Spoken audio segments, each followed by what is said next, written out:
j'ai 10 minutes max pour te faire cette putain de vidéo.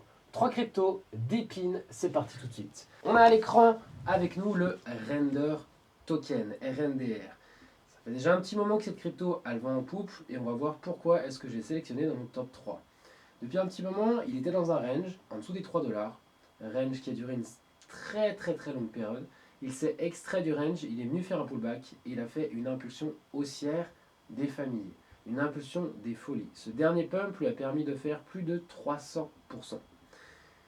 Ce qui est très intéressant avec le render, c'est que malgré la hausse qu'il a déjà entamée, lors de sa dernière correction, on est toujours au-dessus des moyennes mobiles, la moyenne mobile 20 périodes, que j'affiche ici en vert. Ça, je trouve ça vraiment cool. Il y a plein de cryptos qui actuellement, malgré la baisse sur Bitcoin et sur n'importe quelle autre crypto, eh bien, n'ont pas réussi à tenir leur moyenne mobile 21 jours, surtout des cryptos dans l'IA. Et dans ce cas-là, je me dis que c'est des cryptos sur lesquels j'ai pas forcément envie de m'exposer. Ok, je zoome un petit peu sur le render en daily. Comme tu peux le voir, on a ici autour des 9,20 $. C'était une résistance, ça devient un support. Et là, j'ai le PC qui bug et me fait bouger l'écran.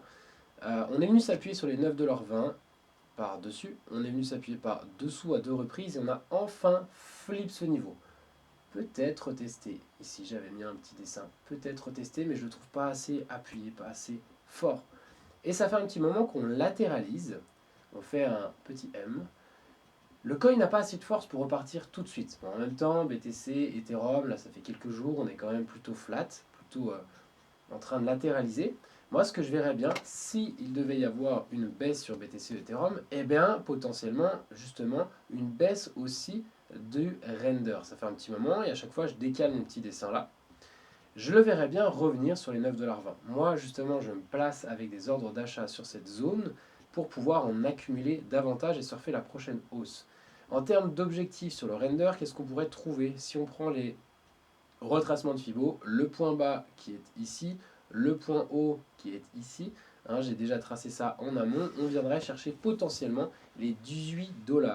Donc si on arrive à se positionner avec une entrée sur le support dont je parle, on aurait un trade potentiellement à aller chercher d'une centaine de pourcents. Hein, on est à 95%. Après, à toi de voir comment tu gères ton risque, où est-ce que tu as envie de mettre ton stop loss, à droite ou à gauche. Bref, ça c'est une possibilité sur le render. Ensuite, en deuxième crypto-monnaie, je vais appeler le RLC, IXEC RLC. C'est une vieille crypto qui est déjà à son troisième cycle, mais qui, somme toute, nous a déjà montré pas mal de choses intéressantes. Donc, je vais reprendre du recul, comme sur le render. Là, c'était le précédent cycle. Tu peux voir hein, même le premier. On avait fait une mèche énorme, et le premier, on était à 3,74 $. Le deuxième cycle, où il est monté, si on prend le haut de bougie autour des 13 $, il est fait plus que x4 de son ancien ATH. Et là, peut-être qu'on va de nouveau redépasser peut-être les 15 $. Ce cycle-là, ce serait vraiment top. Sur le IXEC, c'est dur à prononcer ce truc, RLC, on a eh bien idem, un range, comme sur le render, sauf que ce qui est intéressant de voir, c'est qu'on est seulement en ce moment en train de venir retester ce range et de rebondir. Donc on a vachement de retard par rapport au render, donc les multiples sur ce token n'ont pas encore été trouvés. La hausse finale de ce token est loin d'être de mise, et donc c'est pour ça que je me permets d'aller zoomer un petit peu sur ce token. Donc là, ça fait un petit moment qu'on latéralise. On a aussi fait un W. On a essayé de rebondir plus ou moins sur une zone qui était autour des 3,10 $. J'ai l'impression qu'on n'arrive pas à s'en affranchir. Là, récemment, on vient de faire une petite mèche juste au-dessus. Ce que je verrais bien sur le IXEC RLC, soit, bon, il y a un petit short squeeze qui se passe et le token, il explose. Et pourquoi pas eh bien, aller rapidement à la hausse. Mais je reste tout de même vigilant et je me dis je suis prêt à en acheter davantage si jamais en fait cette figure s'élargit et que notre W au final c'était pas juste cette petite merdouille là, mais peut-être un W beaucoup plus large qu'on aurait d'ici jusque là et qui reviendrait chercher un petit peu plus bas. Comme j'avais déjà mis sur mon précédent dessin ici, l'idée ce serait potentiellement, je dis pas qu'on va y aller, mais peut-être revenir chercher autour des 2,50 $. Entre les 2,30 $ et les 2,50 $, moi je serais prêt à en acheter à nouveau pour surfer la prochaine hausse. Pareil, retracement de Fibonacci que j'avais déjà placé. Au niveau d'un achat autour des 2,30 $, on aurait un potentiel à les récupérer de 190%. Je te parle même pas d'aller chercher les 15 $, l'ATH, hein, on est à 6,51 $ comme tu peux le voir sur la gauche du graphique ici. 6,51 $, on a déjà un 189%, presque 1 x 3. C'est 1 x 2,5, entre x2,5 et x3. On en termine avec le Theta. Le Theta Coin, je vais aussi me mettre en weekly pour montrer qu'on est dans la même situation que sur le IXEC, sur RLC. On avait notre range qui était peut-être celui-là aussi un canal parallèle descendant, ça dépend comment est-ce que chacun voulait le voir. On est venu s'extraire de ce range, faire un énorme pump. Si jamais je me permets de le laisser à plat, type range, avec soit une sortie par le bas, soit il est un petit peu plus large, ça dépend un petit peu de comment chacun veut le tracer. On est venu faire une mèche sur le précédent sommet du haut de notre canal ou du haut de notre range, ça dépend comment est-ce qu'on l'observe. On est toujours au-dessus de la moyenne mobile verte, ici la moyenne mobile 21 jours, et ça montre qu'on a un coin qui est aussi plutôt apprécié, plutôt recherché par les investisseurs. Alors, ça ne fait pas non plus des coins qui vont faire des performances de x100 sur ce cycle, on est bien d'accord, mais il n'empêche qu'ils sont assez forts.